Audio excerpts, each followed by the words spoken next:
Good morning, everybody. Good afternoon, wherever you are in the world.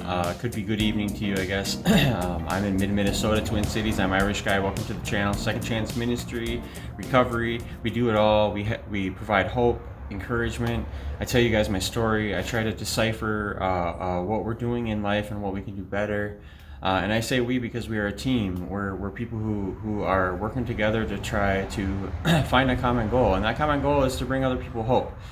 My goal on this channel is not to sway people one way or another in religion or believe this or believe that. I attempted to be something that I was not in the past. I attempted to be, say, a preacher or a pastor, or I gave it my best shot, and it was not for me, you guys. It wasn't something that I can be consumed with every day, because in my own walk, I was seeing flaws and I was seeing things that weren't really adding up with what I was learning. And so I did a little bit more digging, and I did a little bit more praying, and I did a little bit more asking and seeking God to give me the answers that I need. And obviously, He's not going to dump a bunch of answers on me just because I ask.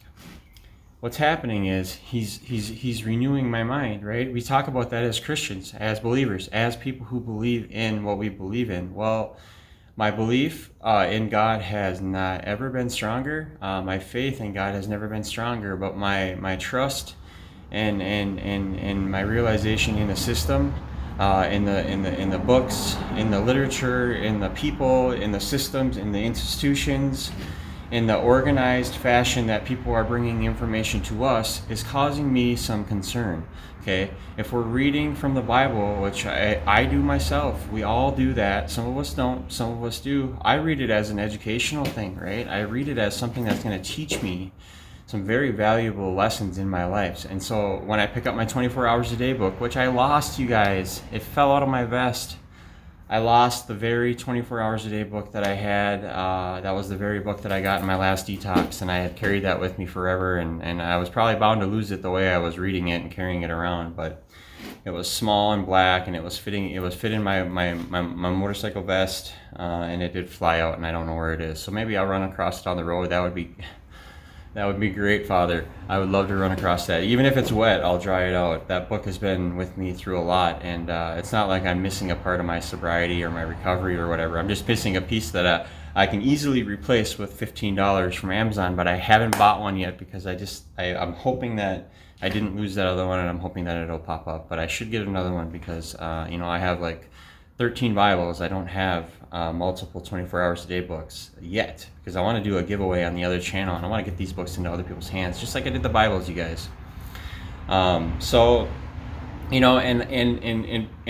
my excitement is sometimes subdued by the fact that I don't have these people to reach out to anymore. These people who were my friends while I was preaching and pastoring and doing these things. I had a lot of close friends who were in my ear and who were on my side. And as soon as I started to question what the structure of everything, people kind of left, which I understand, and I respect, and I honor people's decisions to believe in what they believe in, and to not bend.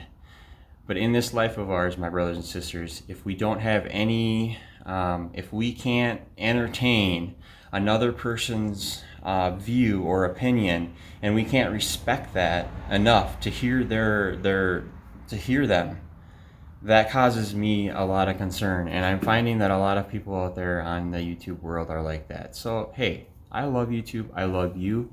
I love you right there. I love everything that comes with having friends that are believing, that are spiritual, okay, that are sober, truly sober, and not seeking anything that is going to harm them, or not putting anything in their body that's going to disrupt or corrupt, right? Their contact with God. And if something you do gets you closer to God, then do more of it. This is what we call praying, right? We pray, and I don't mean to be facetious, but jokingly or sarcastic, but this is what we do, right? We pray. Not necessarily what we do every time, but praying is communication with God, with the Father. with whoever set this in motion for us. And sometimes it's very hard to comprehend such a power greater than what we've seen with our own eyes, right? It's hard to comprehend the omnipresence of God and of the Creator and whoever set this in motion. I don't claim to have it figured out yet. I don't claim to know all the answers, but I know we have people on our channel that have differing views and opinions and views. I started this channel off as a AA thing, and then I went into pastoring and preaching from the Bible, and I'm like, okay, now we're on to preaching from the Bible, preaching from recovery literature, and I'm preaching from my own experience. And what's happening is I'm learning so much, I'm living so much, I'm loving, I'm being compassionate, and the Lord our God is figuring out a way to bless me, and I know hard times are ahead. We had one comment on the channel, and I know people like to bring up tribulation, and they like to bring up the seals being broken and Christ returning and all these things happening. Okay. I want you to not be so worried. Okay. The Lord our God has given us a sense of peace. We've found it. We know it. And if you haven't found your sense of peace yet, and you haven't found that connection to God, that's what you need to work on. We need to not work on worrying. We need to not work on being so against the grain. Okay. Trust God. Trust that whatever is going to happen next in your life is ordained. It's the will of God. It's something that's been put into motion by something greater than us. There is something greater than us, absolutely. So every day or today when you wake up, if you're just waking up now and you're catching this video and you're like, I have some questions about Irish Guy and his faith and what's going on, I can tell you right now, putting everything else to bed, putting a period on the end of the statement, okay? My faith has never been stronger in God. My connection to God has never been stronger. I'm learning, I'm loving, I'm living, I'm winning, I'm losing. But the Lord our God has us here in our positions, in our situations, in our experiences for a reason. So if you're able to stay sober today, then that sobriety is going to help you in the recovery long term for you finding a greater, bigger peace with God, right? So it all starts with us, and it starts with communicating, communing, living, and loving in God's presence, right? And just trusting that His will is going to get done. And I know how to say all this because it's been front and center in my life for the last couple of years. Not just since I started YouTube, but since I've been saved by God, since I was given a second chance. Since I was shown that there's a lot more to this life than what's been presented to me in the world. God has to show me what my plan is, not the world. Not the job, not the money, not the motorcycle, not the group, not the friends, not the family, not the hobbies. None of it. God has me here for a reason, and He has you here for a reason. So don't lose hope. Don't lose the encouragement that's out there, because I see people every day that might not have the hope that other people have, but we can spread our hope and help other people get the hope that they need. So I have a lot to do today. I have not been home for very, very much lately. I've been so busy. That's what keeps me sober.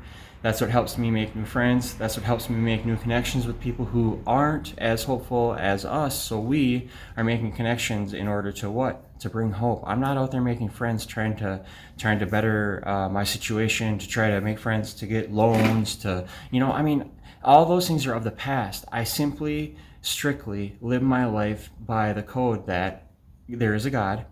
He's in my life. He's present. He's omnipresent in everybody's life. It's just what we choose to see. And if the blinders are on, we ain't going to see much, right? You ain't going to get much done in life if you're going through like this. But I can tell you, my brothers and sisters, once them veils are removed and you can see the truth and you can see, the key to this life is being spiritual, is living in recovery, okay? I've lost 110 pounds. I've lost 110 pounds plus in the last 2 years. Fasting, drinking water, exercising, eating right, being mindful of what's going in your body and what's coming out of your body. What's going in is what's going to come out spiritually, mentally, and emotionally. But same thing health-wise. Same thing you're putting in your body. If you're drinking Mountain Dew all day, straight Mountain Dew all day, and you're eating crap, you're not going to lose weight. That's a change that you have to make. Incrementally, slowly make those changes. Go from 10 Mountain Dews a day to 5 Mountain Dews a day to 1 Mountain Dew a day, and maybe you stay on that 1 Mountain Dew a day for a long time. But listen, 1 is better than 10, but none is better than 1, but we'll get there, right? My brothers and sisters, we'll get there. So we'll go from Mountain Dew, we'll go to candy bars, we'll go to the fried chicken, we'll go to the fast food. You go from eating fast food 5 times a week to 2 times a week to 3 times a week to 2 times a week to 1. This is doable in our everyday walk, in our everyday life. And something was telling me today to get on here and bring a message, because it was raining outside and I went out there and I was going to be like, it is hard to bring you guys an interesting message inside a building. I want to be outdoors bringing you messages, but recently, and as of late, it's been hard. And I honestly stopped the other day on the side of the road to bring you a message from the heart, the 24 Hours a Day book. But it flew out of my pocket, I think, so I wasn't able to find it, and I'm still looking for it, and I'm still very mindful that it could be here, but I think I did lose it on the road. So if anybody out there supports me and supports the channel and want to throw me a small donation, that would be cool. I'm not asking for a lot, but I'm scraping by with my hourly work that I'm doing during the week, and then I'm doing some seal coating, but not enough. Putting our faith in people is probably the wrong thing to do. And time after time after time, I put my faith into people, and I'm let down. But I'm learning, and I've learned that even I let people down myself. So I have to give grace, because that grace is given unto me. So when we're thinking about maybe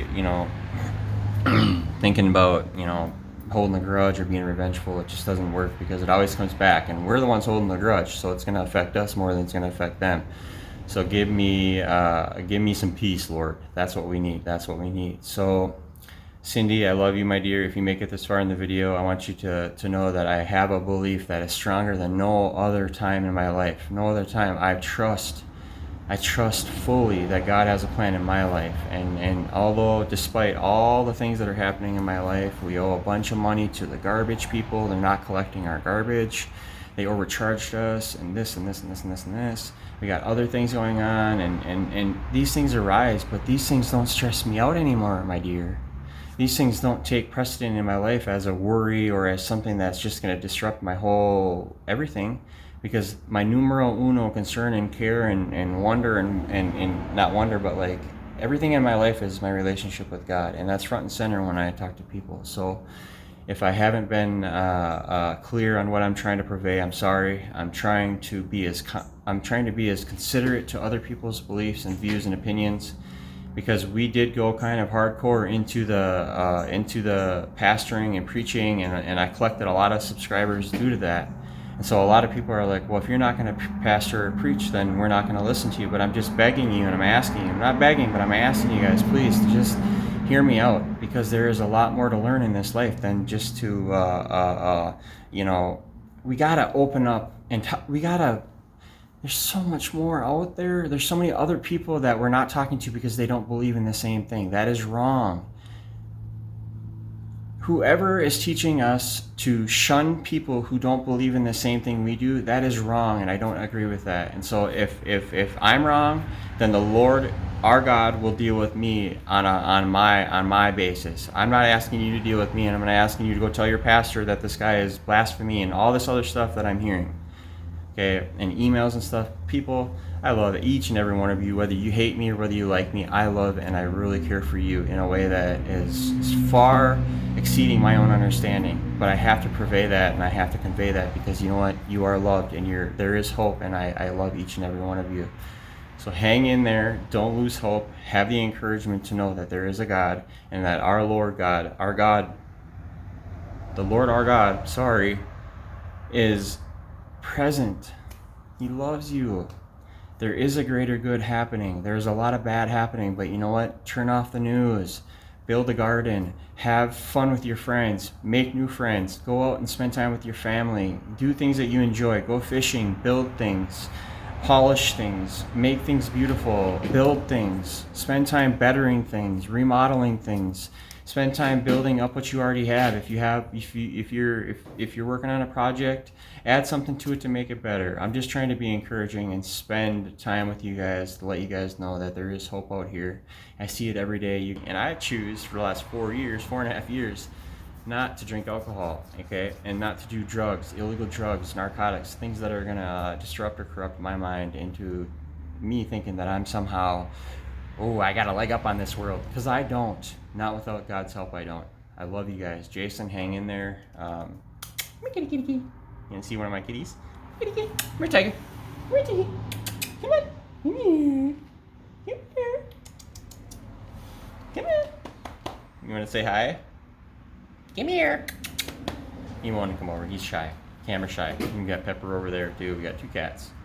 We didn't get our dog. We're just too much. Getting a dog would have been too much. So happy Sunday to you. I want to share one other thing before I go. And I hope that people listen to this, and I hope that it doesn't get ignored. But recently I didn't know it at the time, but recently I met somebody who is now a woman, but was prior a man. Okay, I didn't personally know that.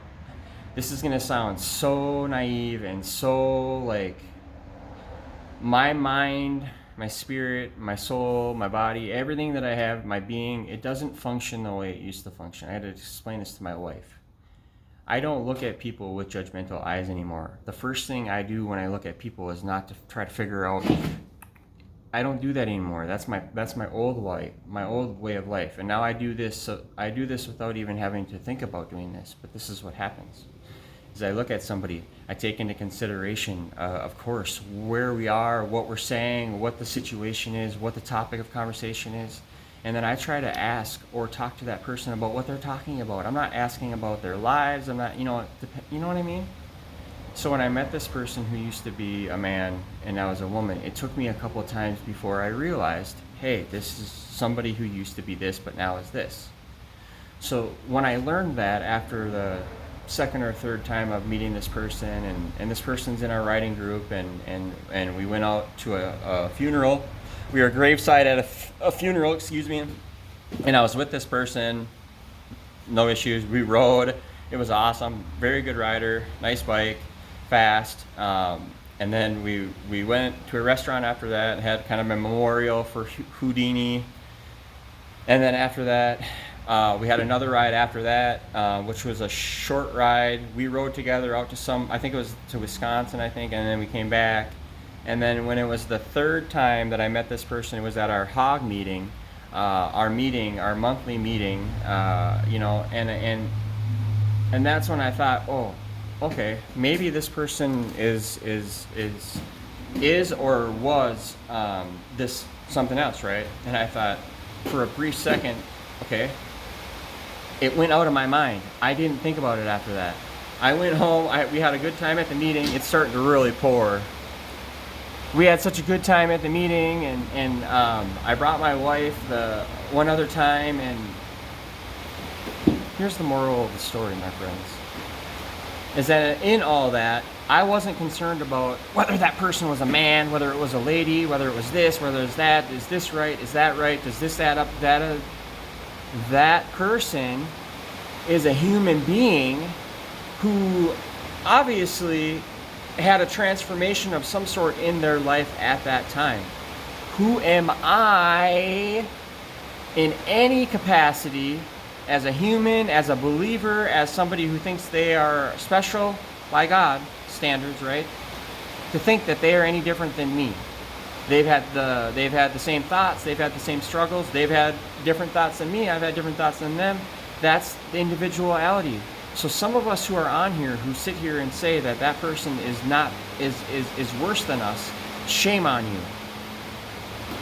Not because I've met that person and gotten to know that person and I like that person, because I'm sure there's good people like that and there's bad people. Just like there's good bikers and there's bad bikers. There's good believers and bad believers. There's honest, real, true people who believe in Christ, There's true, honest believers, people who believe in God. There's true, honest believers of people who believe in Buddha. And there's all, I mean, I give examples, not to confuse you guys, but to give you guys, there's different examples of people who believe different things, and that is okay. We don't go around saying that you're going to hell because you don't believe in the same thing I do.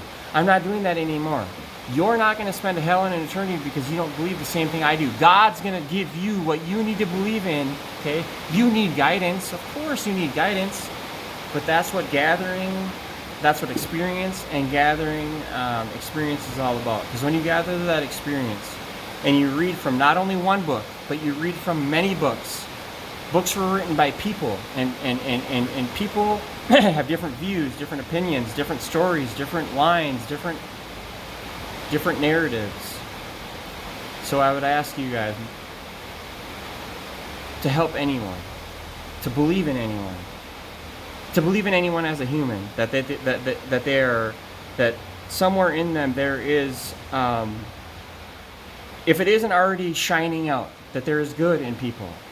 There is good in people. People deserve to be loved.